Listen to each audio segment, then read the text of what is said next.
నటనతో జనాల మనసుల్నే కాదు యూట్యూబ్ తో సాటి హీరోయిన్ల మనసుల్ని కూడా దోచేసుకున్నాడు నాని. తనతో నటించిన కొందరు హీరోయిన్లు నానిని ఏకంగా ఆకాశానికి ఎత్తేస్తున్నారు.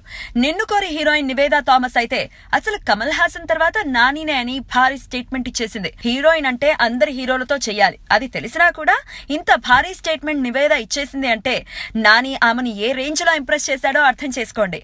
నానికి తాను పెద్ద ఫ్యాన్ అని, తెలుగు పరిశ్రమలో నానినే నాకు బెస్ట్ ఫ్రెండ్ అని చెప్పుకొచ్చింది నివేదా.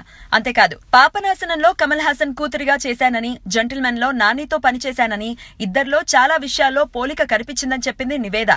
ఇక మజ్నులో నానితో జత కట్టిన అను ఇమాన్యుల్ అయితే కొత్తగా వచ్చేవారికి నాని ఓ పాఠాంశం అని తేల్చేసింది. ఆ అమ్మాయి మజ్నులో అంత బాగా చేయటానికి కారణం నానియే అట.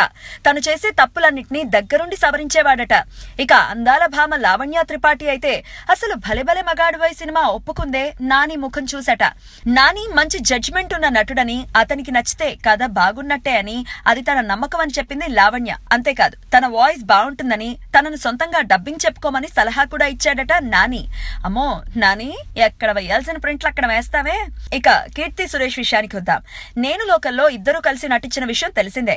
ఆ అమ్మాయికి తెలుగు రాకపోవటం చేత దగ్గరుండి ప్రతి డైలాగ్ కూడా అర్థం చెప్పేవాడట నాని. అంతేకాదు పాత్ర విషయంలో కీర్తికి ఏమైనా మంచి ఆలోచన వస్తే వెంటనే దాన్ని నానితో షేర్ చేసుకునేదట.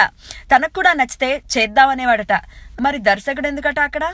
నానితో అలా మొదలైంది వెప్పం చిత్రాల్లో జట్టగా నటించిన నిత్యా మీనన్ కూడా నాని మంచి ఫ్రెండ్లీ అని స్టేట్మెంట్ ఇచ్చేసింది.